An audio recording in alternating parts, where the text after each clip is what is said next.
Hello, everybody, and welcome back to another episode of the Big Baller Brands podcast. Thank you guys for tuning in this week from wherever you are in the world. We appreciate you being here and watching this podcast and YouTube channel. So today I want to talk about something when it comes to wealth building. See, wealth comes in three forms. There's three steps to it. One is making money. 2 is growing money, and 3 is protecting money. But there's also one more step to that, and it's a step that really doesn't have anything to do with money. It has to do with us. I look at that as step 0, which really should be step 1. It's our behavior. It is literally our behavior with money. It's everything that makes us behave the way we do to make it, to grow it, to protect it. Our behaviors dictate so much of how we are triggered, how we are influenced, how we are persuaded. Our behavior comes from the things that we grew up around, the things we know, the things we've learned, the things we've heard, how the outside world essentially, I don't want to say manipulates, but it reinforces that emotion in that moment to consider spending money. Now, I worked in retail for many years, and I remember there was a big sign there for the holidays that said retail therapy. So if you're having, whether it's a good day, a bad day, a sad day, a gloomy day, a bored day, it's encouraging you to go through the mall and give yourself a dopamine hit to feel much better and go spend on something. Now, I'm not saying people don't deserve to treat themselves, but the reality of retail therapy, you're using shopping as therapy to just feel much better in the moment. So think about it really. If you look at every emotion you run through throughout the day, and you look at what does stress make you do? Stress might make you spend. What does boredom make you do? You might get bored, get on the computer, get on your phone, click on some apps, spend. Maybe you're celebrating something, spend. Every emotion makes you spend somehow or other. That's just like the loop you're in, basically. So how do we fix that? How do we change it? First, you gotta become aware of those feelings, the triggers, the things that make you do that. Secondly, sometimes you have to really ask yourself, why do I do what I do with money? Where's the root of this? Where does this start from? And then implement some tools. Like, if I'm ever gonna make a purchasing decision, I learned to do like very quick questions in my head and ask, do I really need this? Can I actually live with less of this?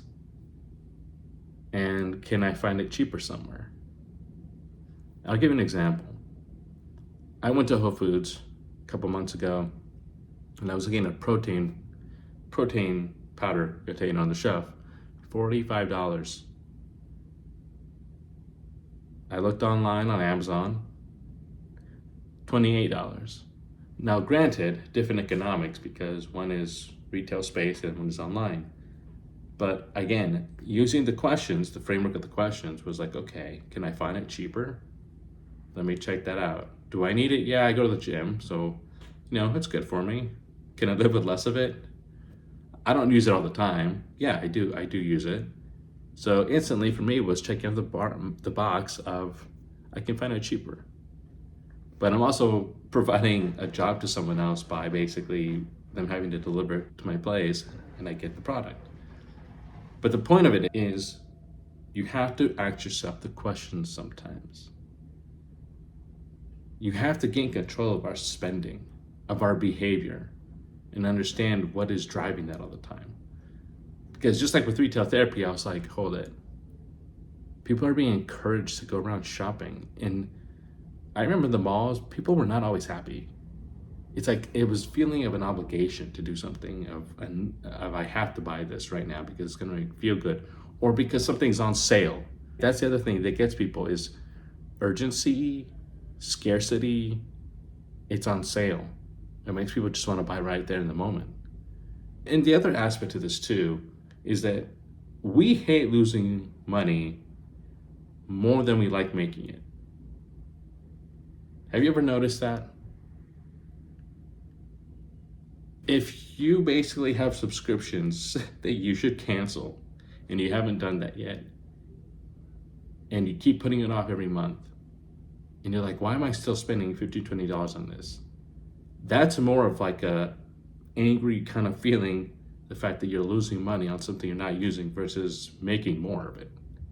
And it's enough to drive us crazy. But then we tend to procrastinate and we say, I'll do it next month, I'll do it next month. The next month can turn into 6 months of you having a subscription you just pay $20 a month for, but you're not even using it.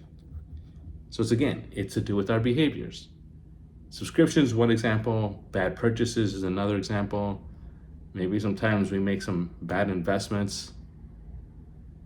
It's all dictated by our behavior. So again, you have to learn to use tools to implement. Journal. Write down in those moments, what were you feeling? Where was that coming from? Give yourself a pause of 24 to 48 hours. If you don't feel like you want it, don't buy it again. Or don't buy it, period.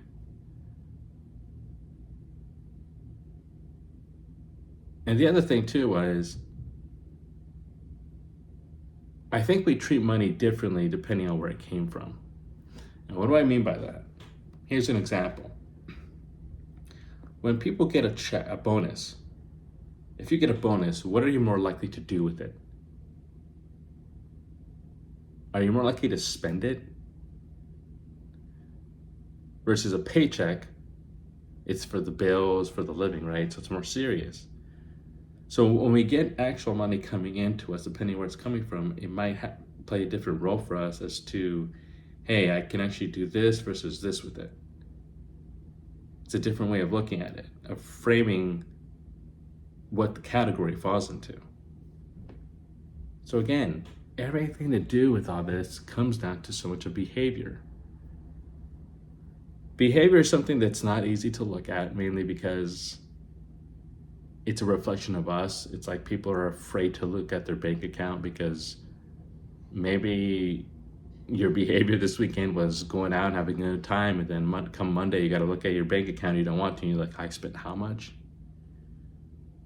And the difference is our behaviors change because beforehand we would probably use cash more often, so we would actually count bills to exchange for whatever or give to someone, versus nowadays everything is so digital that I can Venmo somebody, Cash App somebody. You're not touching it anymore. It's the same thing with a card.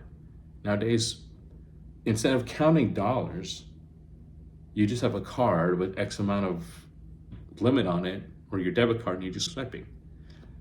It's not just the behaviors we have within us, it's the behavior that changes over time as how transactions are done.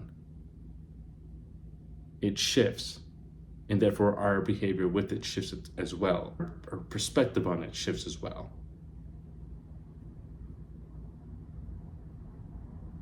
And again, going back to it, it's if you look at the loop of it all, it's,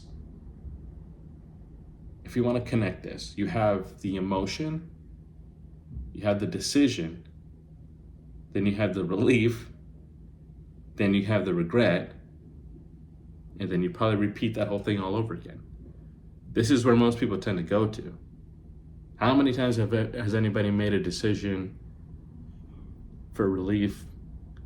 You do the purchase, you buy the thing, and you like, I didn't need that. Why do I need that? Now my credit card is higher. I spent too much.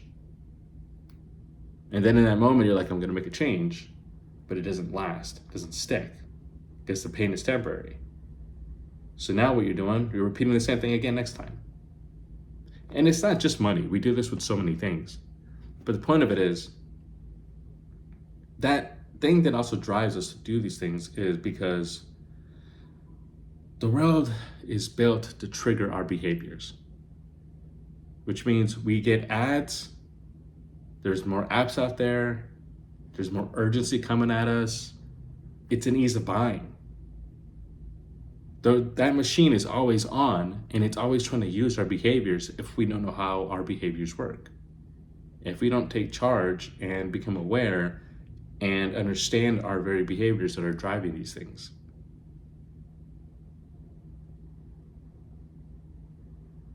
And you know what? The reality is, I didn't know about this for so long too, because it's a reflection of us looking at ourselves in the mirror and looking not just at this one thing, but maybe everything else that drives it as well.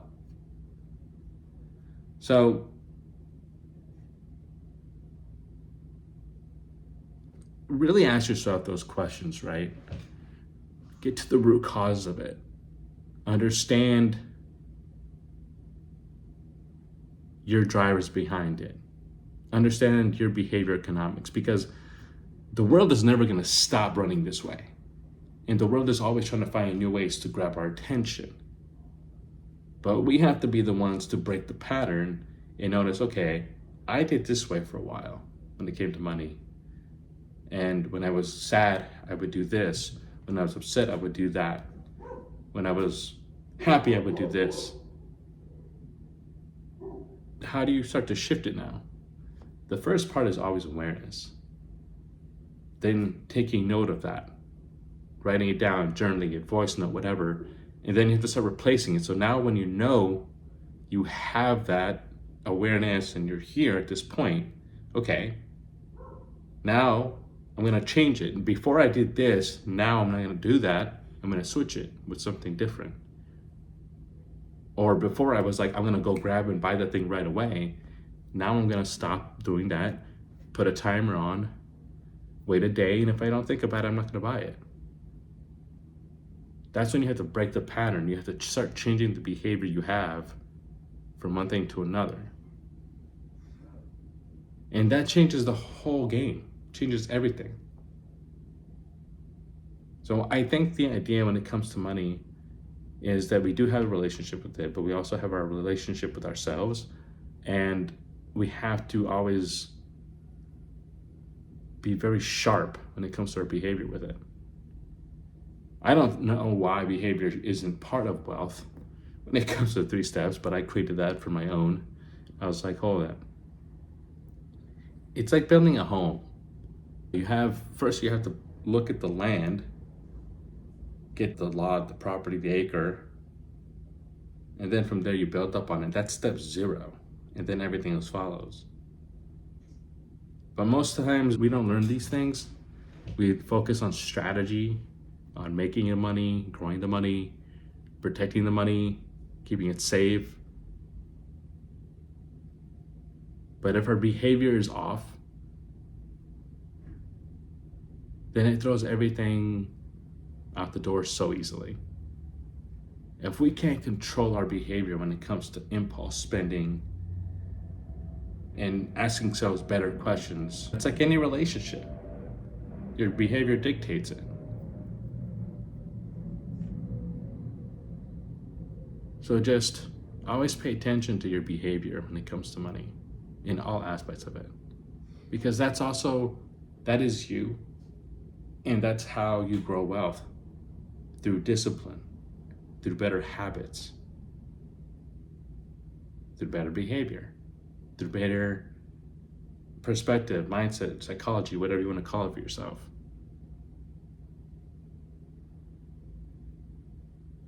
So I hope this helped.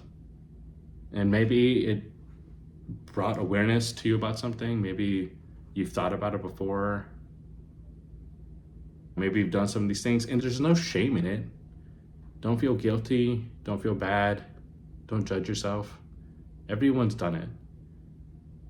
The difference is now if you have the awareness, now you want to start changing that. Take pauses before the purchases. Take note of what you're feeling in that moment. Give yourself the pause. Just give yourself the pause and realize, hey, I have these questions I can ask myself really quick every time.